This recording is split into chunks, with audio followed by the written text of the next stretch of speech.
अस्सलाम वालेकुम। 10th class biology chapter 10 हम स्टार्ट करने लगे हैं। फर्स्ट लेक्चर है आज और चैप्टर का नाम है गैसियस एक्सचेंज। आज हम इन तीन चीज़ों में फ़र्क देखेंगे, गैसियस एक्सचेंज, ब्रीथिंग और रेस्पिरेशन। इन तीनों चीज़ों में मेन पॉइंट्स और मेन चीज़ों में फ़र्क क्या होता है वो हम वन बाय वन देखेंगे। आप देख सकते हैं सबसे पहले हम करेंगे गैसियस एक्सचेंज। गैसियस एक्सचेंज में होता है taking in of oxygen and giving out carbon dioxide. Gaseous exchange में सिर्फ दो चीज़ें, ऑक्सीजन और कार्बन डाइऑक्साइड के एक्सचेंज होना, उन्हें ही गैसियस एक्सचेंज कहेंगे। आगे आपको मैं ब्रीथिंग के बारे में समझाऊंगा, आपको फिर गैसियस एक्सचेंज के बारे में वाले समझ आ जाएगी।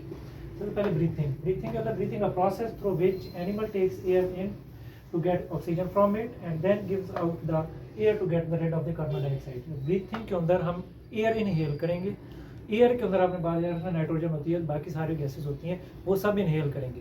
तो ये बात डिफरेंस इसमें ये भी है कि गैसियस एक्सचेंज होता है सिर्फ ऑक्सीजन और कार्बन डाइऑक्साइड चेंज करना है। गैसेस को ब्रीथिंग में हमने एयर फुल अंदर बॉडी के अंदर लेके जानी है। मेन बात यह है कि ब्रीथिंग हम माउथ के थ्रू करेंगे, गैसियस एक्सचेंज हमारे लंग्स के अंदर होगा। तो गैसियस एक्सचेंज जो कि पार्ट हमारा एल्वुलाई और लंग्स के अंदर परफॉर्म होगी, लेकिन ब्रीथिंग हम बॉडी इनहेल करेगी और फुल टोटल एयर इनहेल करेगी और इसमें पूरी एयर इनहेल इन और आउट होगी। उसके साथ बाकी गैसेज जो कि यूज़ नहीं हो पाती, बॉडी इस्तेमाल नहीं करता, वो भी इनहेल होंगी। इसके बाद आ जाता है respiration. Respiration it is a mechanical and biochemical process to get air in and out. इसमें बस रेस्पिरेशन और ब्रीथिंग में सिर्फ ये डिफरेंस है, इसके अंदर मैकेनिकल प्रोसेस आ जाता है।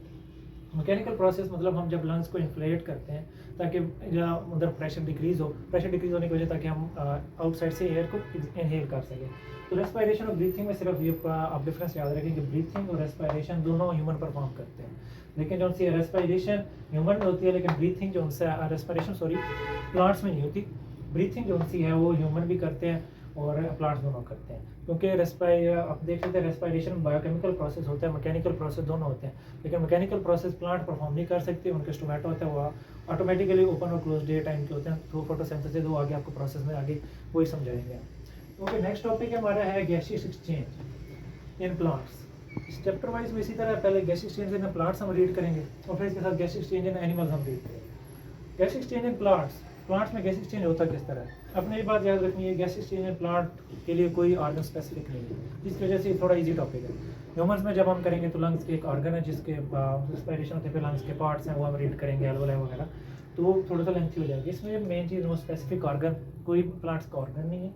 इसके साथ stomata in the epidermis. Okay, stomata होता है क्या? स्टोमेटा लीव्स की लोअर सरफेस पे होता है, जिसके पोर्स होते हैं, पोर्स के आसपास एपिथेलियल सेल्स मौजूद होते हैं, जिसके थ्रू गैसियस एक्सचेंज अकर होती है। तो मेन जो आपने बात रखना है कि ऑर्गन तो नहीं कह सकते, लेकिन साइट ऑफ गैसियस एक्सचेंज यहाँ पे अकर होती है वो तो स्टोमेटा होती है। किसके अंदर? एपिडर्मिस लेयर के अंदर होती है प्लांट्स में। इसके बाद लीफ जो उनसे है, इसको टू सिचुएशन देखनी पड़ती हैं, डे टाइम और ड्यूरिंग नाइट टाइम। इसमें आपने दो चीज़ें याद रखनी है, एक होती है रेस्पिरेशन और एक होती है फोटोसिंथेसिस। फोटोसिंथेसिस का बाय प्रोडक्ट होता है ऑक्सीजन और रेस्पिरेशन का फोटोसिंथेसिस होता है रेस्पिरेशन का बाय प्रोडक्ट होता है कार्बन डाइऑक्साइड।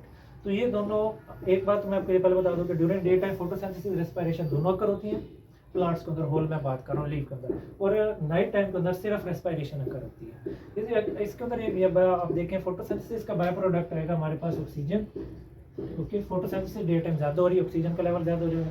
रेस्पिरेशन के अंदर कार्बन डाइऑक्साइड होती है एज अ बाय प्रोडक्ट, लेकिन कार्बन डाइऑक्साइड जो सी है ये फोटोसिंथेसिस के अंदर यूज़ होगी, ऑक्सीजन जो है रेस्पिरेशन के अंदर यूज़ होगी। जो एक्स्ट्रा ऑक्सीजन होगी वो बाय एनवायरनमेंट के अंदर रिलीज हो जाएगी ऑक्सीजन, जो कि हम डे टाइम इसलिए कहते हैं कि ड्यूरिंग डे टाइम क्या रिलीज हो रही है, ऑक्सीजन रिलीज हो रही है। इसके अलावा जो है ड्यूरिंग नाइट टाइम के अंदर रेस्पिरेशन होती है। मैंने आपको बताया रेस्पिरेशन का बाय प्रोडक्ट क्या है, कार्बन डाइऑक्साइड।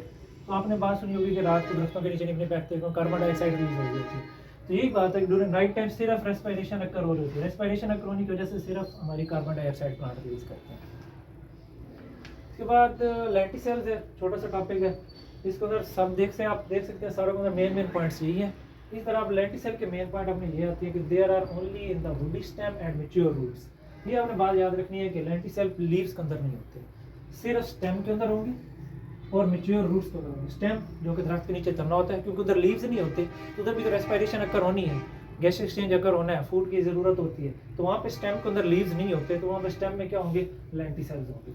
और इसके साथ मैच्योर रूट्स में वो आ जाती हैं रूट्स जो कि एक तो ज़मीन के नीचे होती हैं, कुछ रूट्स प्लांट्स की ऊपर ज़मीन से ऊपर भी निकल आती हैं, तो उनको ज़मीन से नीचे तो ऑक्सीजन नहीं ले पा रहे होते क्योंकि वो सॉइल में नहीं है, तो उन्हें बाहर से ऑक्सीजन एनवायरनमेंट से लेनी होती है, तो उनमें भी लेंटिसेल प्रेजेंट होते हैं। लेंटिसेल और स्टोमेटा में डिफरेंस भी ऐसा जितना नहीं है, ये भी पोर्स ही होते हैं, लेकिन ये बात याद रखनी है कि स्टेम के ऊपर जो से है जो तना होता है नीचे, उसके ऊपर बार मतलब एक काली तय सी एक एक्स्ट्रा लेयर होती है, उसके अंदर जो पोर्स होंगे उन्हें लेंटिसेल करेंगे, जिसके अंदर गैस एक्सचेंज अकर होगी। इसके बाद और सॉइल में किस तरह गैस एक्सचेंज अकर होती है, एक्वेटिक प्लांट में किस तरह अकर होती है। गैस एक्सचेंज जो सॉइल में अकर होती है वो मेनली रूट्स में होती है, और सॉइल में आसपास जो सी है सॉइल के अंदर गैप्स होते हैं जिसके अंदर एक्स्ट्रा एयर मौजूद होती है, वहीं से गैस एक्सचेंज अकर होती है। और इसके अलावा एक्वेटिक प्लांट्स में तो कार्बन डाइऑक्साइड वाटर से लेते हैं, पानी के अंदर डिजॉल्व कार्बन डाइऑक्साइड और ऑक्सीजन मौजूद होती है, जिससे एक्वेटिक प्लांट कार्बन डाइऑक्साइड लेते हैं। ये तीनों बातें याद रखनी है। एक्वेटिक प्लांट किस तरह लेते हैं, कुछ सॉइल के अंदर प्लांट्स होते हैं वो किस तरह गैस एक्सचेंज अकर करते हैं, और लीव्स के अलावा जो स्टेम और मैच्योर रूट्स हैं उसमें किस तरह होते हैं, तो उसमें प्लांटिसल परफॉर्म करते हैं।